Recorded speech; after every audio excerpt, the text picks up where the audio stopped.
Hare Krishna devotees, Hare Krishna అండి అందరికీ. నిత్యం భగవద్గీతకి అందరికీ స్వాగతము. ముందుగా ప్రార్థనలు స్టార్ట్ చేసుకొని మనం క్లాస్‌లోకి వెళ్దాము. జై జగన్నాథ్ బల్దేవ్ సుభద్రామాయి సుదర్శన్ की జై. వామన్ దేవ్ की, పరశురామ్ భగవాన్ की, రాధా మాధవ్ की, శ్రీల ప్రభుపాదుల వారికి జై. ఓం అజ్ఞానతిమిరాంధస్య జ్ఞానాంజనశలాకయా చక్షురున్మిలితం येन తస్మై శ్రీగురవే నమః. నమో ఓం విష్ణుపాదాయ కృష్ణప్రేష్ఠాయ భూతలే శ్రీమతే భక్తి వేదాంత స్వామిన్ ఇతి నామినే. నమస్తే సరస్వతే దేవే గౌరవాణి ప్రచారిణే నిర్విశేష శూన్యవాది పాశ్చాత్య దేశతారిణే. జయ శ్రీ కృష్ణ చైతన్య ప్రభో నిత్యానంద శ్రీ అద్వైత గదాధర శ్రీవాసాది గౌరభక్త వృంద. హరే కృష్ణ కృష్ణ కృష్ణ హరే హరే, హరే రామ రామ రామ హరే హరే. ఈరోజు మనము 7వ అధ్యాయంలోని 10వ అధ్యాయము భగవద్ విభూతిలో 6 మరియు 7వ శ్లోకాలని చర్చించుకుందాం.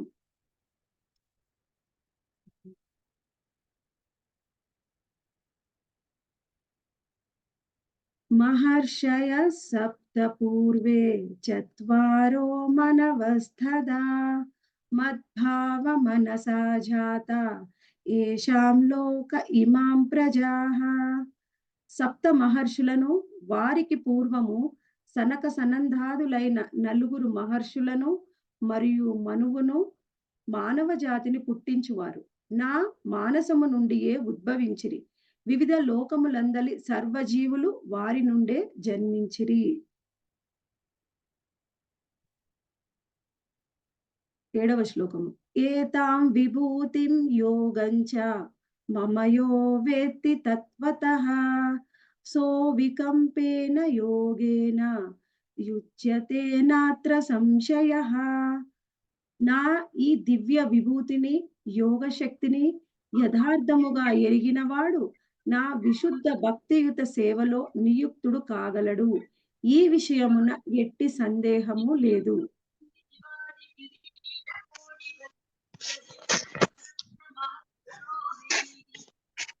హరే కృష్ణ మాతాజీ, అందరూ దయచేసి మ్యూట్ లో ఉండాలి మాతాజీ.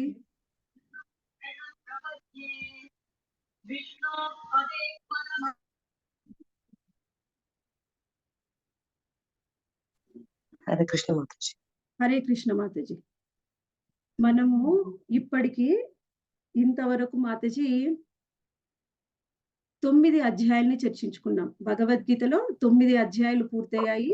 మనం ఇప్పుడు 10వ అధ్యాయం ప్రారంభించాం. అంటే భగవద్గీతలో సగం పూర్తయింది. ఇప్పుడు ఆ తర్వాత సగాన్ని స్టార్ట్ చేశాము. భక్తి యోగంలో ఎంతో ముఖ్యమైన అధ్యాయాన్ని పూర్తి చేసుకున్న తరువాత శ్రీకృష్ణ భగవానుడు 10వ అధ్యాయంలో ఇంకా ఏం చెప్పబోతున్నారు అనేది ఇప్పుడు చర్చించుకుంటున్నాం. మనకి 8వ అధ్యాయంలోని మొదటి శ్లోకంలోనే అర్జునుడు ఒక ప్రశ్న వేశారు. ఆ ప్రశ్నకి సమాధానంగా శ్రీకృష్ణ భగవానుడు చెప్పడం ప్రారంభించారు. మళ్ళీ 9వ అధ్యాయంలో కానీ 10వ అధ్యాయం మొదట్లో కానీ అర్జునుడు ఏ ప్రశ్న వేయలేదు. అయినా కానీ శ్రీకృష్ణ భగవానుడు భక్తి గురించి, తన యొక్క మాధుర్యాన్ని గురించి వివరిస్తూ తన్మయత్వంలో చెప్తూనే ఉన్నారనమాట. ఇప్పుడు మనకి ఈ రోజు 10వ అధ్యాయంలో అసలు ఏం చెప్పబోతున్నారు? 9వ అధ్యాయమే భక్తిలో చాలా ఉన్నతమైన అధ్యాయం.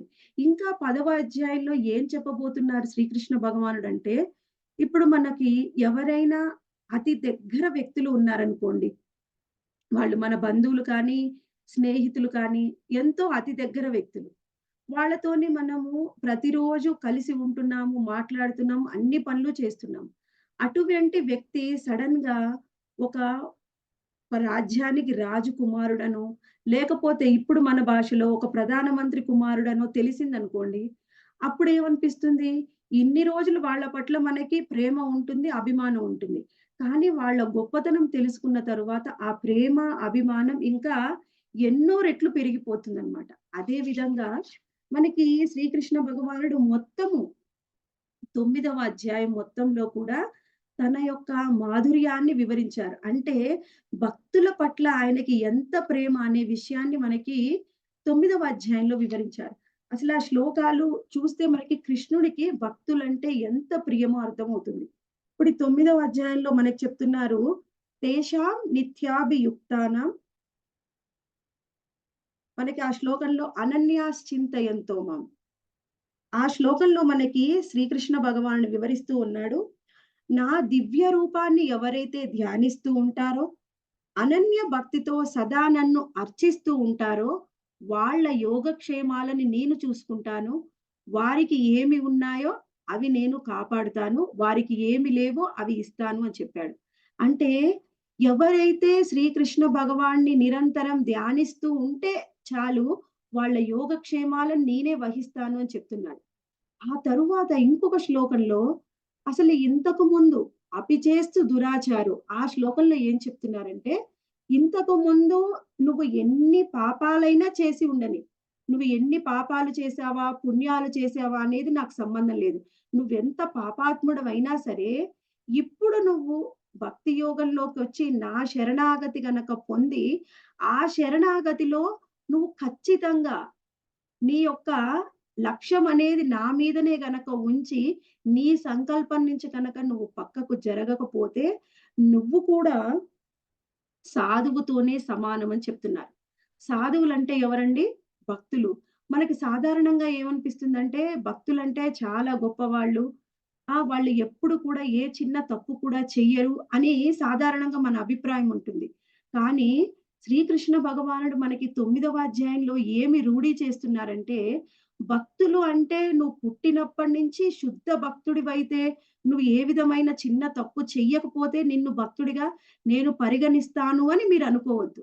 నువ్వు ఇప్పటి వరకు ఎన్ని పాపాలైనా చెయ్యని, కానీ ఒకసారి నా భక్తుడివైతే నిన్ను నేను సాధువుగా పరిగణిస్తాను అని చెప్తున్నాడు.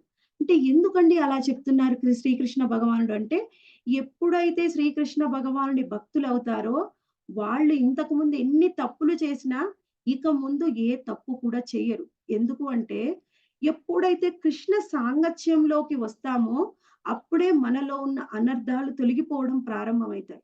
అనర్థాలు తొలగిపోయాయంటే, అప్పుడు మనకింక తప్పు ఏది విధమైన చిన్న తప్పు చేయాలి అనే ఆలోచన కూడా మన మనసులో రాదు. ఆ విధంగా మనలో పూర్తి మార్పు అనేది తీసుకొస్తుంది కృష్ణ భక్తి. అందుకనే శ్రీకృష్ణ భగవానుడు భక్తులు అంటే ఆయనకి ఎంత ప్రియమో చెప్తున్నాడు.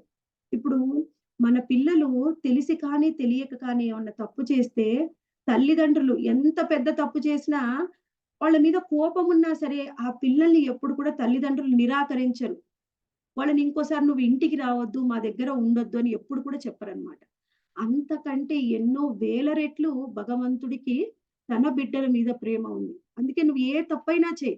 ఒక్కసారి నా శరణాగతిలోకి వస్తే నువ్వొక సాధువుగానే నేను పరిగణిస్తాను అని చెప్తున్నాడు. భగవంతుడు ఏ విధంగా పరిగణిస్తాడో ఆయన భక్తులు కూడా అలాగే పరిగణిస్తారు. అందుకని ఇప్పటి వరకు మనం ఏం చేశాము అనే దానితోని అసలు సంబంధమే లేదండి. ఇక నుంచి ఈ రోజు నుంచి మనం ఏం చేస్తున్నాము అది చాలా ముఖ్యమైన విషయం. ఇంకా మనకేం చెప్తున్నారు? అదే అధ్యాయంలో మాం హి పార్థ వ్యపాసిత్ర. ఆ శ్లోకంలో ఏమంటున్నారంటే, ఓ పార్థ, నా శరణుజొచ్చిన వారు అధమ జన్ములైన స్త్రీలు, వైశ్యులు, శూద్రులు అయినప్పటికీ పరమగతిని పొందగలరు. అంటే మనం అనుకుంటాం, భక్తులు కావాలి అంటే, మనం భక్తిలో పురోగతి చెందాలి అంటే, మనం చాలా గొప్పవాళ్ళమై ఉండాలి. నాకెంతో జ్ఞానం ఉండి ఉండాలి. మనకి శాస్త్రాల గురించి పూర్తిగా అవగాహన ఉండి ఉండాలి అని అనుకోవచ్చు. అది కూడా అవసరం లేదు అని శ్రీకృష్ణ భగవానుడు చెప్తున్నారు. ఏమంటే, మనకి ఎంత అజ్ఞానంలో ఉన్నా, అసలు మనకి తెలివితేటలే లేకపోయినా, మనం శూద్రులుగా కానీ, ఇంకా నీచమైన జాతిలో పుట్టినప్పటికి కూడా, ఒకసారి కృష్ణ భక్తిలోకి వచ్చారు అంటే చాలు, వాళ్ళని నేను వాళ్ళు వచ్చారు అంటే వాళ్ళకేం చెప్తున్నారు? వాళ్ళని కరుణిస్తా, వాళ్ళకేదో బ్లెస్సింగ్స్ ఇస్తా, వాళ్ళకేదో వాళ్ళకి కావాల్సిన కోరికలు తీరుస్తా అని చెప్పట్లేదు. ఇక్కడేమంటున్నారు? పరమగతిని పొందగలరు. పరమగతి అంటే ఏమిటి? అన్నిటికి పరంగా ఉండేది శ్రీకృష్ణ భగవానుడు. గతి అంటే ఆయన్ని చేరుకోవడం. నువ్వు నా దగ్గరికి చేరుకుంటావు అని చెప్తున్నారు. అంటే నువ్వు ఇంతకు ముందు ఎటువంటి తప్పులైనా చెయ్యి. ఒక్కసారి నాకు శరణాగతి పొందితే నీకు జ్ఞానం ఉన్నా లేకపోయినా, ఒకవేళ నీకు ఇంతకుముందు భక్తి ఉన్నా లేకపోయినా, నువ్వు ఎటువంటి పరిస్థితుల్లో కూడా నేను నిన్ను స్వీకరించి నా ధామానికి తీసుకొని వెళ్తాను అని చెప్తున్నారు.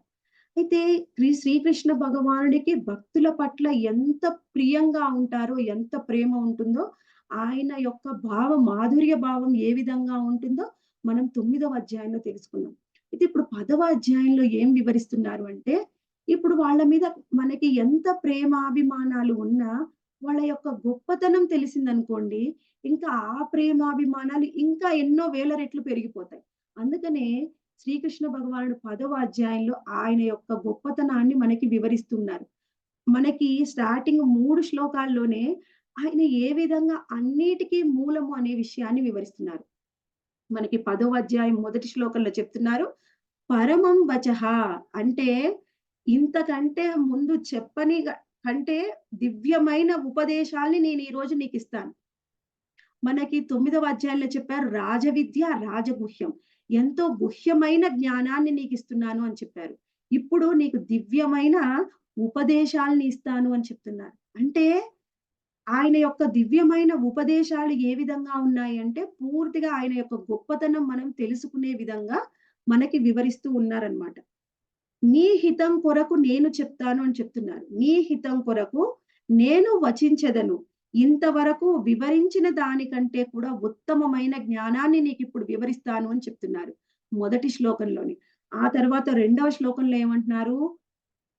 నీకు దేవతలు కానీ, ఋషులు కానీ మనకి ఈ శ్లోకంలో ముఖ్యంగా ఏం వివరిస్తున్నారంటే, సర్వ విధముల నేనే దేవతలకు, మహర్షులకు మూలమై ఉన్నందున దేవతా సమూహం గాని, మహర్షులు గాని నా ఉత్పత్తిని లేదా విభూతులను తెలుసుకొనజాలరు. అంటే ఇప్పుడు చూడండి మనకు తెలిసినంత వరకు ఎవరు చాలా గొప్పవారు అంటే దేవతలు చాలా గొప్పవారు. మనకి దేవతలకి, భగవంతుడికి కూడా కృష్ణ చైతన్యంలోకి రాకముందు వరకు భేదమే లేదు. భేదం తెలియదు మనకి. కానీ ఇక్కడ శ్రీకృష్ణ భగవాను చెప్తున్నారు. ఒకవేళ దేవతలైనా సరే, ఆ దేవతలు పూజించే మహర్షులైనా సరే, దేవతలు ఎవరిని పూజిస్తారండి? మహర్షులని. ఇంద్రుడు స్వయంగా బృహస్పతికి శరణు వేడతాడు. అంటే మనకి చూడండి దేవతల లోకం కంటే ఈ ఋషులు ఉండే లోకం ఇంకా ఉన్నతమైంది. ఆ దేవతలు వాళ్ళని ఆరాధించే ఋషులు కూడా ఎవరైనా సరే నన్ను సరిగ్గా అర్థం చేసుకోలేరు. ఎందుకు అర్థం చేసుకోలేరండి? భగవంతుడి యొక్క కృప లేకుండా ఎవరు కూడా ఆయన్ని అర్థం చేసుకోలేరు. అనే విషయాన్ని మనకి 10.2 శ్లోకంలో చెప్పారు. 10.3 శ్లోకంలో ఆయన యొక్క గొప్పతనాన్ని ఇంకా మనకి చాలా బాగా వివరిస్తున్నారనమాట. ఏమంటున్నారు ఈ శ్లోకంలో? యో మాం యో మామ యో మాం అజా అనాదిం చ వేత్తి భోగ చ వేత్తి లోక మహేశ్వరం అసమ్మూఢస మర్త్యేషు సర్వ పాపై ప్రముచ్యతే. నన్ను పుట్టుక లేనివాడిగను, అనాదిగను, సర్వలోకములకు దివ్య ప్రభువును తెలుసుకొనిన వాడు మాత్రమే మనుజులందరిలోనూ భ్రాంతి రహితుడై సర్వ పాపముల నుండి ముక్తుడు అగును. ఈ శ్లోకము చాలా ఇంపార్టెంట్ శ్లోకం. ఏం చెప్తున్నారండి ఈ శ్లోకంలో? ఆయన పుట్టుక లేనివాడు. అంటే ఆయనకి ఏ విధమైన సమయంతోని అసలు సంబంధమే లేదు. పుట్టుకే లేని వాడికి ఇంకా సమయం ఏముంటుందండి? ఆది, అంతము అనేది లేదు ఆయనకి. ఆయన సర్వలోకాలకి మహేశ్వరుడు. ఆయన దివ్య ప్రభువు. ఆ విధంగా ఆయన్ని ఎవరు తెలుసుకుంటారో, అప్పుడు వాళ్ళు మనుషులందరిలో భ్రాంతి రహితులై సర్వ పాపముల నుండి ముక్తులగుదురు. ఇది చాలా ఇంపార్టెంట్ పాయింట్. ఇక్కడ ఏమంటున్నారు? ఎవరైతే శ్రీకృష్ణ భగవానుడు అనాది అని, పుట్టుక లేనివాడు అని, ఆయన సర్వలోకాలకి మహేశ్వరుడు అని తెలుసుకుంటారో, అయితే ఆ విధంగా తెలుసుకుంటే వచ్చే లాభం ఏమిటండి? ఎవరు తెలుసుకోగలరు? ఈ మొత్తము భాష్యంలో 3వ శ్లోకం భాష్యంలో శ్రీల ప్రభుపాదుల వారు ఎంతో అందంగా వివరించారు. అసలు భక్తి అంటే ఏమిటి? ఎవరు భక్తులు? భక్తిలో ఉన్నత స్థాయి అనేది ఏమిటి? ఆ తరువాత ఎవరు పురోగతి చెందుతారు భక్తిలో? పురోగతి చెందిన వాళ్ళు పొందే యొక్క ఫలితం ఏమిటి? అనేది ఇక్కడ మనకి వివరిస్తున్నారనమాట. అయితే ముఖ్యంగా మనం ఏం తెలుసుకోవాలి ఈ శ్లోకంలో అంటే, ఎవరైతే శ్రీకృష్ణ భగవానుడి యొక్క రూపం పట్ల ఆయన యొక్క రూపాన్ని, ఆయన యొక్క తత్వాన్ని అంటే ఆయన గొప్పతనాన్ని ఎవరైతే తెలుసుకుంటారో వాళ్ళకిక్కడ ఏం చెప్తున్నారండి? మనుజులందరిలో భ్రాంతి రహితుడై సర్వ పాపముల నుండి ముక్తుడగును. అసలు శ్రీకృష్ణ భగవానుడి గురించి ఇప్పటి వరకు తెలిసిన వాళ్ళు చాలా కొంతమంది. కృష్ణ చైతన్యంలోకి రాకముందు మనకి కూడా ఏం తెలియదు. మరి ఇంతకు ముందు తెలియంది ఇప్పుడు మనం తెలుసుకుంటున్నాము అంటే కారణం ఏమిటి? ముఖ్యంగా మనము ఇంతకు ముందు కంటే మన యొక్క పాపాలు కొంచెమైనా తగ్గి ఉండాలి. భక్తుల సాంగత్యంలో మనలో ఉన్న దోషాలు, అనర్థాలు కొంచెము కూడా తగ్గకుండా ఎవరు కూడా భక్తిలో ముందుకు వెళ్లరు. అసలు కృష్ణుడి గురించి కొంచెమైనా తెలుసుకుంటున్నాము అంటే, కృష్ణ భక్తిలోకి వచ్చాము అంటే, మనలో ఉన్న అనర్థాలు కొంతగా తొలగిపోయాయి అని అర్థం. ఎప్పుడైతే ఆ తొలగిపోయినప్పుడే మనం కృష్ణ భక్తిలోకి వస్తాం. కృష్ణ భక్తిలోకి వచ్చిన తరువాత కూడా ఆయనే అనాది అని, ఆయనే సర్వలోకాలకి మహేశ్వరుడు అని, ఆయనే దేవాది దేవుడు శ్రీకృష్ణ భగవానుడు అని తెలుసుకుంటున్నాము అంటే, మనలో పాపాల స్థాయి ఇంకా తగ్గిపోతుంది. మనలో ఉన్న అనర్థాలు తగ్గిపోతున్నాయి అని అర్థం. ఎప్పుడైతే ఇప్పుడు మనం తెలుసుకున్నాం. తెలుసుకున్న తరువాత కూడా మనము దాని పట్ల 100% మన మనసు అనేది ఖచ్చితంగా శ్రీకృష్ణ భగవానుడి పట్ల స్థిరం కావాలి. ఎంతవరకు మనలో అనర్థాలు తొలగిపోతూ ఉంటాయో, అప్పుడు మనం భక్తిలో స్థిరత్వాన్ని పొంది, కృష్ణ భగవానుడి పట్ల మనం శరణాగతి పొందుతూ ఉంటాం. మన కొలమానం ఏమిటండి? మనము శ్రీకృష్ణ భగవానుడి యొక్క భక్తిలో పురోగతి చెందుతున్నాము. ఆయన గురించి అర్థం చేసుకుంటున్నాము. ఆయన కథలు వినడానికి ఆసక్తి చూపిస్తున్నాము. ఆయన నామం పట్ల రుచి పెరుగుతూ ఉంది అంటే, మనలో ఉన్న అనర్థాలు తొలగిపోతున్నాయి అని అర్థం. మనలో ఉన్న పాప కర్మలు తొలగిపోతున్నాయి అని అర్థం. ఒకసారి భక్తిలోకొచ్చి కొంత పురోగతి చెందిన తరువాత, ఆ తరువాత కూడా మనకి భక్తిలో మనకి రుచి పెరగడం లేదు. రుచి అనేది తగ్గిపోతుంది అంటే, మనం కొత్తగా కొన్ని అనర్థాలని తెచ్చుకున్నామనమాట. కొత్తగా కొన్ని అనర్థాలు మనకి యాడ్ అయ్యాయి. అప్పుడు మనం భక్తిలో పురోగతి తగ్గిపోయి, మనకి రుచి కూడా తగ్గిపోతుంది. మనకి రుచి పెరుగుతుంది అంటే అనర్థాలు తగ్గుతున్నాయని, రుచి తగ్గుతుంది అంటే అనర్థాలు పెరుగుతున్నాయి అని అర్థం చేసుకోవాలి. అంటే శ్రీకృష్ణ భగవానుడి గురించి తెలుసుకుంటేనే మనలో అన్ని అనర్థాలు పోతాయి. పాపాల నుండి మనం ముక్తులమవుతాం. ఆ తర్వాత శ్రీకృష్ణ భగవానుడు వివరిస్తూ ఉన్నారు. ఈ విధంగా ఆయన గురించి తెలుసుకున్న తరువాత, అసలు ఇంకా ఏంటి ఆయన గొప్పతనం? అసలు ఇంకా ఆయన మన కోసం ఏం చేశారు? ఏమిటి ఆయన గొప్పతనం తెలుసుకోవాలి అంటే, మనము 4 మరియు 5 శ్లోకాల్ని చూడాలి. 4వ శ్లోకము మరియు 5వ శ్లోకంలో శ్రీకృష్ణ భగవానుడు మనకి వివరించారు. ఇంతవరకు ఆయన గొప్పతనాన్ని వివరించారు. ఆ తరువాత ఆయన నుండి ఏమి వచ్చాయి అవి వివరిస్తున్నారు. ముందుగా మనకి వివరించారు సూక్ష్మమైన విషయాలని. అంటే ఏదైనా ఒక విషయం ఉంటే అది ఏమిటి? అది సత్యమైన, అసత్యమైన ఇంకా లేకుంటే ఇక్కడ మనకి చాలా గుణాలను వివరించారు. బుద్ధి, జ్ఞానము, భ్రాంతి, భ్రాంతి ఉండడం, భ్రాంతి లేకపోవడం, క్షమాగుణము, క్షమించలేని గుణం. శుభ, అశుభమైన 2 గుణాలు కూడా నా నుంచే వచ్చాయి అని చెప్తున్నారు. ఈ శ్లోకంలో మనకి వివరిస్తూ ఉన్నారు.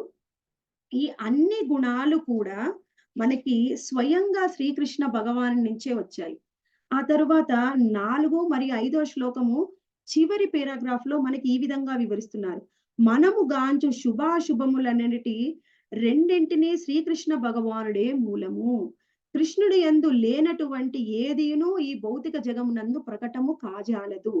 అనగా విషయములు భిన్నముగా గోచరించినను సమస్తము శ్రీకృష్ణుడి నుండియే ఉద్భవించుచున్నవి. మనము గ్రహించగలుగుటయే నిజమైన జ్ఞానము. కృష్ణుడిలో లేనిది అనేది అసలు ఈ భౌతికమైన జగత్తులో ఏదీ లేదు. అది శుభమైనా సరే, అశుభమైన అన్నిటికీ మూలం శ్రీకృష్ణ భగవానుడే. ఈ జ్ఞానము ఎవరైతే తెలుసుకుంటారో అప్పుడు అన్నిటికీ మూలం కృష్ణుడే. నీకు శుభము జరిగినా, అశుభం జరిగినా దీన్ని సృష్టించింది ఆయనే. మన కర్మానుసారం మనకి ఇచ్చింది ఆయనే. అనే ఎప్పుడైతే తెలుస్తుందో మనకి శుభము జరిగినా, అశుభం జరిగినా ఎవరు కూడా శ్రీకృష్ణ భగవానుడికి దూరం కారు. ఎవరు కూడా మనకు జరిగే శుభ, అశుభాలకి ఆయనని నిందించరు. ఎవరైతే శుద్ధ భక్తిలో, ఎవరైతే భక్తిలో పురోగతి చెందుతున్నారో, నాకు మంచి జరిగిందా? నాకు చెడు జరిగిందా? నాకు లాభమొచ్చిందా? నాకు నష్టమొచ్చిందా? నేను ఉన్నదంతా కోల్పోయానా? భగవంతుడు నాకెక్కువగా ఇచ్చాడా? ఆయన ఏది చేసినా ఆయనే. ఇప్పుడు సుధాముడు చూడండి, ఆయనలో కొంచెం అహంకారం ఉంది. ఎంత లేశమాత్రంగా నాకు ఏదీ లేదు. నేను పూర్తి వైరాగ్యంలో ఉన్నాను అని ఆయన మనసులో ఆ ఉన్న చిన్న ఆలోచనకి ఆయనకి ఎంతో ఐశ్వర్యాన్నిచ్చాడు. బలి మహారాజుకి మొత్తము ఆయనదే అని ఆయనలో ఉన్న లేశమాత్ర గర్వానికి ఆయనకు ఉన్నదంతా తీసేసుకున్నాడు. రెండూ చేసింది శ్రీకృష్ణ భగవానుడే. ఎప్పుడైతే మనం ఈ జ్ఞానాన్ని పొందుతామో, సర్వము శ్రీకృష్ణ భగవాను నుంచి వచ్చింది అని తెలుసుకున్నప్పుడు, అప్పుడు ఆయన పట్ల ఉండే మనకి భక్తి, ఆరాధన అనేది ఇంకా ఎన్నో వేల రెట్లు పెరుగుతుంది. ఈ భగవద్ విభూతిలో భగవంతుడు శ్రీకృష్ణ భగవానుడు ఆయన గురించి ఆయన చెప్తూ ఉన్నారు. ఎందుకంటే ఆయన గురించి ఆయన చెప్పకపోతే మనకెవరు చెప్తారు? ఎలా తెలుస్తుంది ఆయన గురించి మనకి? మనకి ఆయన పట్ల ఇంకా ఆకర్షణ పెరగడానికి, ఆయన యొక్క గొప్పతనం తెలుసుకోవడానికి ఈ భగవత్ విభూతిలో ఆయన యొక్క గొప్పతనాన్ని ఈ శ్లోకం ప్రతి శ్లోకంలో కూడా ఇంకా ఎంత ఉంది శ్రీకృష్ణ భగవానుడి గురించి అనేది మనం తెలుసుకోవచ్చు. తెలుసుకున్నా కొద్దీ ఆయన పట్ల మనకి ప్రేమ, భక్తి అనేది పెరుగుతుంది. ఆ తర్వాత మనకు 6వ శ్లోకంలో వివరిస్తున్నారు. ఇంతవరకు సూక్ష్మమైన ప్రతి విషయము నా నుంచే వచ్చిందని చెప్పాడు. ఇప్పుడు స్థూలమైన విషయాలు అంటే ప్రతి వ్యక్తి కూడా నా నుంచే వచ్చాడు అని చెప్తున్నారు. ఇప్పుడు మనకేం తెలుసండి? మనకి తెలిసినంత వరకు ప్రతి ఒక్కరు కూడా దేవీ దేవతలైనా సరే, సప్తర్షులైనా సరే మనకి ఇంతకు ముందు తెలియదు.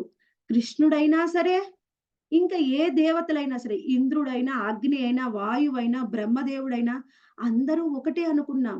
బ్రహ్మ, విష్ణు, మహేశ్వరులు సమానమని మనం భావించాం. కానీ శ్రీకృష్ణ భగవానుడు మనకి వివరిస్తున్నారు ఈ శ్లోకంలో. ఏమంటున్నారంటే, ప్రతి ఒక్కరు కూడా నా నుంచే వచ్చారు.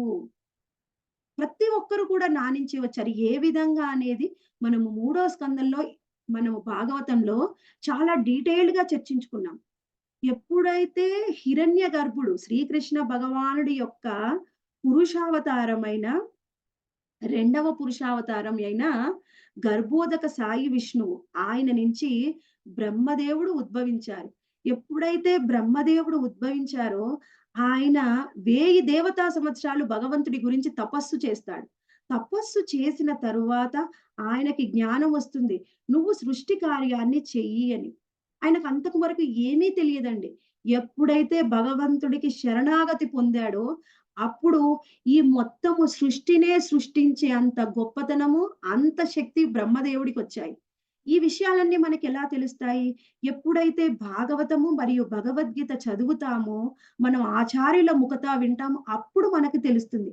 అంతవరకు మనకి ఈ శాస్త్ర జ్ఞానం అనేది లేకుండా ఎలా తెలుస్తుందండి? ఈ విషయం తెలియకుండా శాస్త్రాలని అధ్యయనం చేయకుండా అందరూ ఒకటే, అందరూ సమానమే, ఏం చేసినా చేరేది ఆయనకే, ఎవరమైనా అక్కడికే చేరుకుంటాం. ఇది ఒక అర్థం లేని జ్ఞాన శూన్యమైన మూర్ఖుల వాదన. ఎవరికి తెలుస్తుంది ఈ జ్ఞానము అంటే, ఆచార్యులు చెప్పిన విషయాన్ని మనం భక్తుల ముఖత వింటే అప్పుడు మనకర్థమవుతుంది. ఓహో! బ్రహ్మదేవుడి నుంచే అంతా వచ్చిందా? ఈ బ్రహ్మదేవుడే స్వయంగా గర్భోదక సాయి విష్ణువు నుంచి వచ్చారా? ఈ గర్భోదక సాయి విష్ణువు శ్రీకృష్ణ భగవానుడి యొక్క పురుషావతారమా అని. ఎప్పుడైతే ఆయన తపస్సు చేస్తారో ఆయన నుంచి సనక సనందాదులు, ఆ తరువాత రుద్రుడు వస్తారు. ఆ తరువాత వాళ్ళిద్దరి ద్వారా కూడా సృష్టి కార్యం ముందుకు జరగట్లేదని, ఆ తరువాత సప్తర్షులని, స్వయంభువ మనువుని కూడా సృష్టిస్తారు. ఎప్పుడైతే ఈ స్వయంభూ మనువు యొక్క పుత్రికలు ఈ సప్తర్షులు వివాహం చేసుకోవడం ద్వారా వాళ్ళు ఇంకా వేరే ఋషులు కూడా కలిపి వాళ్ళని ప్రజాపతులు అంటారు. వాళ్ళ నుంచే ఈ ప్రజలు అందరూ కూడా ఉద్భవించారు. అందుకే వాళ్ళు ప్రజల అందరికీ పతులు.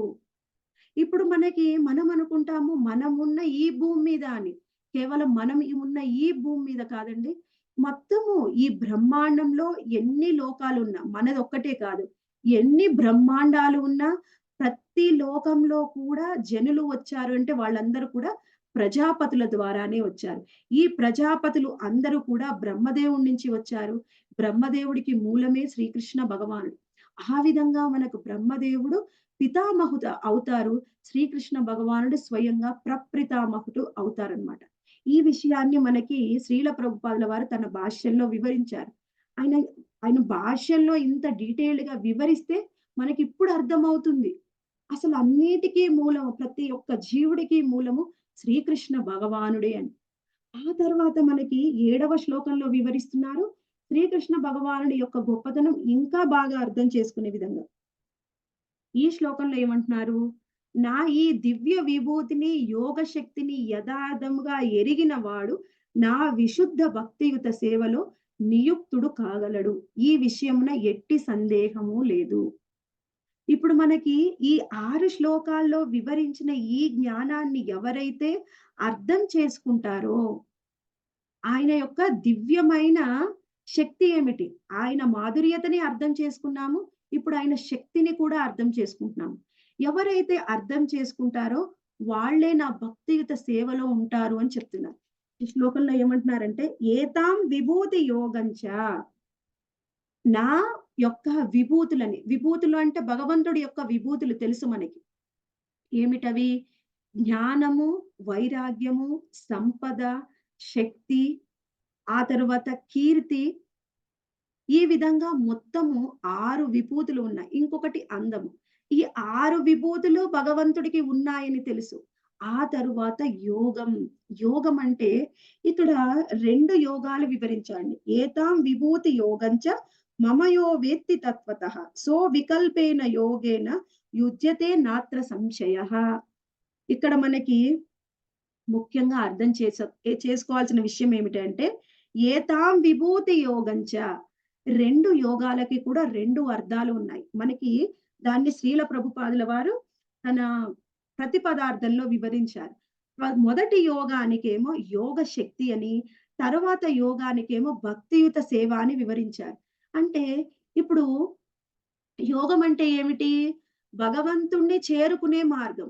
ఈ చేరుకునే మార్గం కూడా 2 విధాలుగా ఉంటుంది. అదేమిటి? మనకి తెలిసిందేమిటి? భక్తియుత సేవ. సాధనా మార్గం మనకి తెలుసు. ఇంకొకటేమిటి అంటే భగవంతుడి యొక్క ఆ శక్తి. ఏ విధంగా అంటే ఆయన గురించి, ఆయన శక్తి గురించి, ఆయన లీలల గురించి మనం ఎప్పుడైతే వింటామో, అర్థం చేసుకుంటామో ఆటోమేటిక్‌గా మనం ఆయన పట్ల మనకి ఆకర్షణ అనేది వస్తుంది. కృష్ణ భగవానుడు స్వయంగా ఆయనని ఆయన మనకు అర్థమయ్యే విధంగా చేసినా కానీ, మనం ఆయన్ని యోగ విధానంలో ఆయన్ని చేరుకోవచ్చు. ఇంకొకటి మన సాధన సరిగ్గా ఉంటే, మనం భక్తియుత సేవలో ఆయనకి సేవ చేస్తే ఆ విధంగా కూడా ఆయన్ని చేరుకోవచ్చు. 2 మార్గాల్లో మనం భగవంతుణ్ణి చేరుకోవచ్చు. ఈ విషయాన్ని మనము సరిగ్గా అర్థం చేసుకుంటే, అసలు భగవంతుడు అనేది ఏమిటి అనేది మనకు అర్థమవుతుంది. ఇప్పుడు మనం ఇంకొకటి అర్థం చేసుకోవాలి.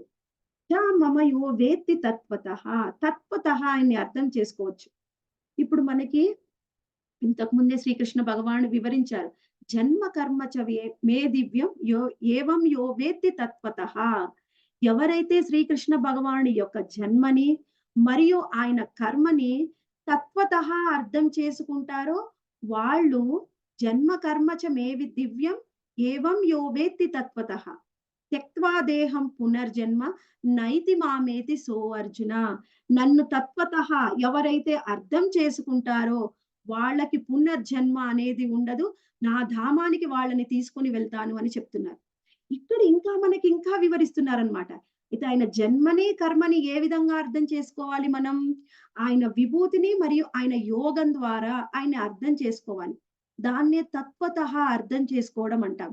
ఆయన విభూతులు మనం తెలుసుకున్నాం. ఆయన యోగ శక్తి, ఆయన ఏ విధంగా ఆయన లీలల్ని చేశాడు. ప్రతి ఒక్క ఆయన లీలలో ఆయన శక్తిని ఏ విధంగా ప్రదర్శిస్తున్నాడు. అనేది ఆయనని తత్వతః కనుక మనం అర్థం చేసుకుంటే, అప్పుడు మనం ఏం పొందొచ్చంట? సో వికల్పేన యోగేన అవికల్పేన అంటే నిశ్చయంగా, ఖచ్చితంగా చెప్తున్నారు. నిశ్చయంగా, నిశ్చయంగా మనము యోగ మార్గంలో అంటే భక్తియుత సేవ కనక ఆయనకి చేస్తే, స్వయంగా భగవంతుడే ఆయన కృప ద్వారా మనకు అర్థమయ్యే అర్థమయ్యే స్థితిలో మనం లేదు. ఎందుకంటే, మనకి ఇంకా ఆ స్థాయి లేదు.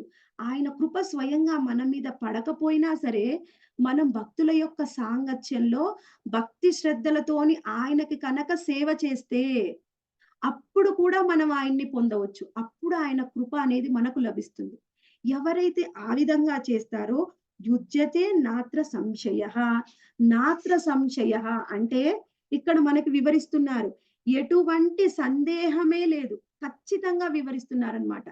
ఖచ్చితంగా నువ్వు కనక భక్తియుత సేవలో కనక నియుక్తమైతే ఖచ్చితంగా నన్ను చేరుకుంటావు. దానికి ఏ విధమైన సందేహమే లేదు అని చెప్తున్నారు. నా దివ్య విభూతిని, నా యోగ శక్తిని యథార్థంగా ఎరిగిన వాడు నా విశుద్ధ భక్తియుత సేవలో నియుక్తుడు కాగలడు. ఆయన యొక్క దివ్య విభూతుల్ని మనము ఈ 10వ అధ్యాయంలో ఆయన చెప్పే ఆయన యొక్క విభూతులని మనం అర్థం చేసుకుంటే, ఆయన లీలల్ని ఆయన విభూతుల్ని ఏ విధంగా ప్రదర్శిస్తున్నారు అనేది అర్థం చేసుకుంటే, ఖచ్చితంగా ఆయన విశుద్ధ భక్తియుత సేవలో నెలకొంటాము. ఇందులో అసలు ఏ విధమైన సందేహమే లేదు అని చెప్తున్నారు. అంటే ఏ విధంగా శ్రీకృష్ణ భగవానుడు తనని చేరుకోవడానికి ఏ విధంగా మనని తీసుకొని వెళ్తున్నారు అనేది మనం చూడాలి. మనకి భగవద్గీత చూస్తే అసలు ఏం చెప్తారు? భక్తి యోగంలో ఇన్ని అధ్యాయాలు మొత్తము 6 అధ్యాయాల్లో మనకేం వివరిస్తారు? మొత్తము 9వ అధ్యాయమే ఎంతో శుద్ధ భక్తి గురించి వివరించారు కదా! ఇంకా ఏం చెప్తారు అనిపిస్తుంది. సాధారణంగా మనం ఆచార్యుల యొక్క ఆచార్యులిచ్చిన భాష్యాన్ని పదే పదే చదివి అర్థం చేసుకోకపోతే, అసలు కృష్ణుడు భగవద్గీతలో ఏం చెప్తున్నాడు? ఏ శ్లోకం చదివినా ఒకే విధంగా అనిపిస్తుందే అని అనిపించొచ్చు. కానీ ఆచార్యులు మనకి వాళ్ళ యొక్క కృప మన మీద చూపిస్తున్నారు. ఏ విధంగా శ్రీకృష్ణ భగవానుడు ఆయనని చేరుకునే మార్గాన్ని మనకి వివరిస్తున్నారు అని. ఇంకా ఈ శ్లోకంలో మనకి ఎంత గొప్పగా వివరిస్తున్నారంటే, ఎట్టి సందేహము లేదు అని చెప్పారు. అంటే ఆయనని గురించి మనం శ్రద్ధగా ఈ 10వ అధ్యాయాన్ని ఎవరైతే అధ్యయనం చేస్తారో, వాళ్ళు శుద్ధ భక్తిలో ముందుకు వెళ్ళడం ఖచ్చితం అనే విషయాన్ని మనకిక్కడ వివరిస్తున్నారు. ఆ తరువాత ఇంకా మనకిక్కడ ఎవరైతే ఆయనని శరణాగతి పొందుతారో, అదే భాష్యంలో రాశారండి శ్రీల ప్రభుపాదుల వారు. ఈ వాస్తవమైన జ్ఞానాన్ని భగవద్గీత, భాగవతము మరియు అటువంటి వాంగ్మయం ద్వారా తెలుసుకోవచ్చు. ఆయన జ్ఞానం ఎలా పొందాలి మనకి? మనము యూట్యూబ్‌లోనో, వాట్సాప్‌లోనో వచ్చే మెసేజ్‌లు, ఆ తర్వాత వీడియోల ద్వారా కాదు మనం ఆయన్ని గురించి తెలుసుకోవాలి. ఆయన విభూతిని, ఆయన శక్తిని తెలుసుకోవాలి అంటే మనం ఏం చేయాలి? భగవద్గీత, భాగవతం ఆ యోగ వాంగ్మయాన్ని మనము ఆచార్యులు ఇచ్చిన భాష్యం ద్వారా అర్థం చేసుకోవాలి. ఆ విధంగా అర్థం చేసుకుంటే, శ్రీకృష్ణ భగవానుడు ఇంకా మనకి ఎన్నిటికి మూలము అంటే ఇంకా మనకు వివరిస్తున్నారనమాట. మనందరికీ కూడా పితృదేవతలు ఉన్నారు. అంటే ఆ పితృదేవతలే మనకు ఆది. మనందరికి కూడా ఆది ఆ పితృదేవతల నుంచే మనం వచ్చాము. ఆ పితృదేవతలు అందరూ కూడా సర్వ దేవతలకు ఆది పితృదేవుడై ఉన్నాడు. శ్రీకృష్ణ భగవానుడే ఆది పితృదేవుడు అంట. ఇంకా మనకి వివరిస్తున్నారు. భగవత్ సేవలో ఆసక్తిని మరియు శ్రద్ధని వృద్ధిపరుచుకొనుటకు ఈ ప్రత్యేక జ్ఞానము అత్యంత అవసరమై ఉన్నది. భక్తియుత సేవలో మనం పురోగతి చెందాలి అంటే ఈ జ్ఞానము తప్పనిసరి అయి ఉన్నది. అంటే ఈ అధ్యాయము ఎంతో తప్పనిసరి అని వివరిస్తున్నారు. శ్రీకృష్ణ భగవానుని దివ్య ఘనతను సంపూర్ణంగా ఎరుగుటచే మనుజుడు శ్రద్ధాపూరితమైన భక్తి యోగమున స్థిరుడు కాగలనందున ఆ దేవదేవుడు ఎంతటి గనుడో తెలుసుకొనుట యందు ఎవ్వరును ఉపేక్ష వహింపరాదు. ఆయన గొప్పతనం తెలుసుకోవడంలో ఎవ్వరు కూడా ఉపేక్ష అంటే అశ్రద్ధని వహించరాదు. ఎవరైతే ఆయన గొప్పతనాన్ని, ఆయన మాధుర్యమైన ఆయన యొక్క భావం మన పట్ల భక్తుల పట్ల ఎలా ఉంది? దానితో పాటుగా ఆయన ఎంత గొప్పవాడు? ఆయన విభూతులేమిటి? ఆయన శక్తులేమిటి, ఆయన లీలలు ఏమిటి అనేవి తెలుసుకుంటే ఖచ్చితంగా మనము భక్తిలో పురోగతి చెందుతాము. భక్తిలో పురోగతి చెందడానికి ఇప్పటి వరకు భగవంతుడు మనకిచ్చినవి అన్నీ కూడా మనము చాలా సులభంగా గ్రాంటెడ్‌గా తీసుకుంటాం. ఏమిటంటే ఏదిచ్చినా కానీ ఇప్పుడు చూడండి మనకు తల్లిదండ్రులు ఎన్ని అయినా చేయనియండి. ఎన్ని సేవలు చేసినా కానీ మనం ఏమనుకుంటాం, వాళ్ళందరూ కూడా నాకు తల్లిదండ్రులు కాబట్టి నాకు చేశారు. వాళ్ళ బాధ్యత వాళ్ళు చేశారు అని భావిస్తాం తప్ప, తల్లిదండ్రుల పట్ల మనకి ఎక్కువగా సాధారణంగా కృతజ్ఞత భావం అనేది ఉండదు. ఎందుకంటే ఎప్పుడు మన కళ్ళ ముందులే ఉంటారు. అన్నీ మనకి చేస్తూ ఉంటారు. కాబట్టి అందులో ఏ గొప్ప విషయం మనకు కనిపించదు. అలానే భగవంతుడిని కూడా మనము అతి సులభంగా తీసుకుంటున్నాం. అసలాయన గొప్పతనం ఏమిటి? ఆయన మన కోసం ఎంత తాపత్రయ పడుతున్నాడు. మనని యోగ మార్గం ద్వారా ఆయనని చేరుకోవడానికి ఆయన తాపత్రయం అనేది మనకు అర్థం కావడం లేదు. ఎందుకంటే ఏం చేసినా గ్రాంటెడ్‌గా తీసుకుంటున్నాం. ఎప్పుడు కూడా ఏ విషయాన్ని కూడా మనకి చాలా సులభంగా మనకు అందుబాటులో ఉన్నంత మాత్రాన దాన్ని పూర్తిగా గ్రాంటెడ్ అని విస్మరించకూడదు. ఎప్పుడైతే దాన్ని విస్మరిస్తామో మళ్ళీ అది పొందాలి అంటే ఎన్నో వేల జన్మలు పట్టొచ్చు. ఇప్పుడు తల్లిదండ్రులు ఉన్నప్పుడు వాళ్ళ విలువ తెలుసుకోకపోతే వాళ్ళు మళ్ళీ భగవంతుడి దగ్గరికి వెళ్ళిపోయాక మళ్ళీ వాళ్ళు మనకు కనిపిస్తారా? మనం ఎంత ఏడ్చినా, మొత్తుకున్నా తిరిగి వాళ్ళు రారు. ఇప్పుడు కూడా మనం కృష్ణ భక్తిలోకి వచ్చాము. కృష్ణ భక్తిలోకి రావడం అంటే ఏమిటి అంటే, అంతకుముందు తల్లిదండ్రులు లేకుండా, నా వారు అంటూ ఎవరూ లేకుండా, ఒక రోడ్డు మీద ఒక పిల్లవాడు, చిన్న పిల్లవాడు నిలుచొని ఏడుస్తూ ఉంటే, ఆ పిల్లవాడు పరిస్థితి ఏమిటి? ఇన్ని రోజులు మన పరిస్థితి అది. ఇప్పుడు కృష్ణ భగవానుడు మనకు దొరికాడు. దొరికినంత మాత్రాన ఎంతో సులభంగా గ్రాంటెడ్‌గా తీసుకొని, కృష్ణుడిని మనం అశ్రద్ధ చేస్తే మళ్ళీ తల్లిదండ్రులు పోయిన తర్వాత మనం ఎంత ఏడ్చినా తిరిగి రారో, భగవంతుడు ఇచ్చిన ఈ అవకాశాన్ని వదులుకుంటే, మళ్ళీ ఎన్ని జన్మలకి మనకి కృష్ణ భక్తి వస్తుందో, ఎన్ని జన్మలకి మనకి భక్తుల సాంగత్యం వస్తుందో అనేది మనం చెప్పలేము. అందుకనే కృష్ణ భక్తిని, కృష్ణ చైతన్యాన్ని ఈజీగా తీసుకోకండి. ఎన్నో వేల జన్మల నుంచి మనము ఎంతో పుణ్యం చేసుకున్నాము. మన పాప కర్మలు ఎన్నో తొలగిపోయాయి కాబట్టి కృష్ణ భక్తిలోకొచ్చాం. ఇప్పుడు వచ్చిన ఈ కృష్ణ భక్తిని కనుక కృష్ణుడి యొక్క కృపని, ఆయన కరుణని మనము ఈజీగా తీసుకొని వదిలేస్తే మళ్ళీ మనకి ఎప్పటికి మళ్ళీ కృష్ణుడికి దగ్గరవుతామో తెలియదు. అందుకని చాలా సులభంగా, ఈజీగా తీసుకొని ఏదో ఒక మన కుటుంబంలో ఏదో ఒక చిన్న సమస్యలు ఉన్నాయని, కుటుంబ సభ్యులు ఒప్పుకోవట్లేదని ఈజీగా వదిలేయకండి. మీరు ప్రతిరోజు మనసులో మీరు ప్రార్థన చేసుకోండి. నేను కృష్ణుడికి దగ్గర కావాలి అంటే నేను గురువుని పొందాలి.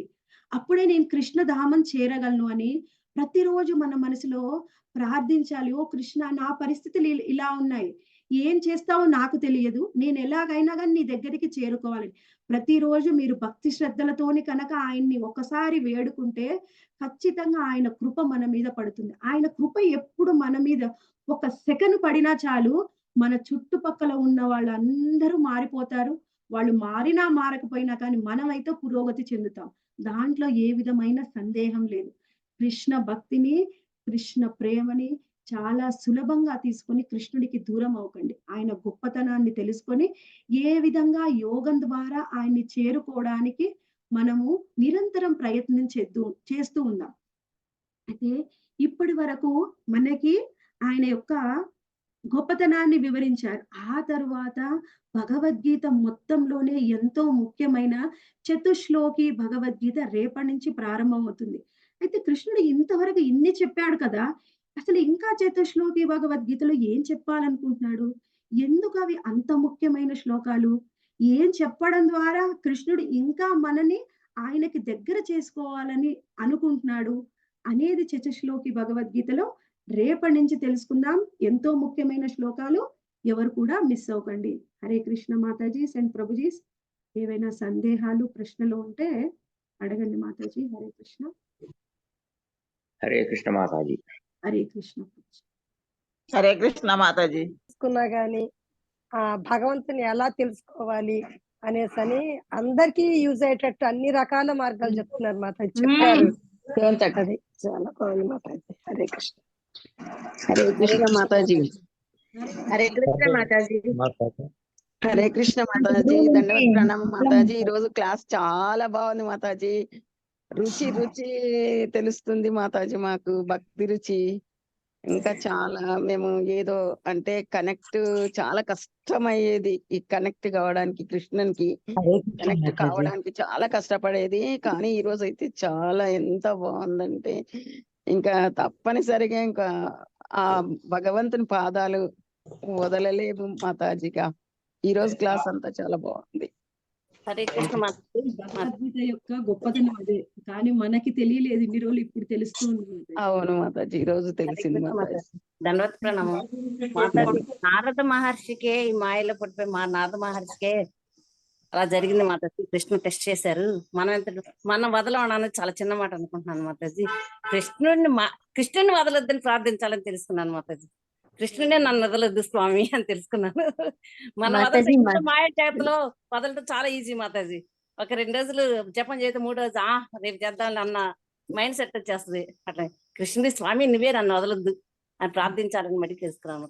ఎక్సలెంట్ మాతాజీ. హరే కృష్ణ మాతాజీ. హరి బోల్ మాతాజీ. మాతాజీ మర్కట కిషోరం మార్జాల కిషోరం అంటారు కదా మాతాజీ. పిల్లులు పట్టుకుంటే అన్ని ఇళ్ళు తిప్పుతా ఉంటాయి. అవి అలా ఉంది కదా. కోతి అనుకోండి, కోతిని పిల్లలు పట్టుకుంటాయి. ఇట్లా ఇప్పుడు భగవంతుడే మనల్ని గనక పట్టుకుంటే ఇక మనం అసలుకి ఇక మనం ఆయన వదిలిపెట్టాడు. మనం గనక పట్టుకుని ఎప్పుడు వదిలేసే ప్రయత్నం చేస్తా ఉంటాం. అది కొంచెం అదే మర్కట మార్జాల కిషోరం అట్లా అనిపించింది మాతాజీ.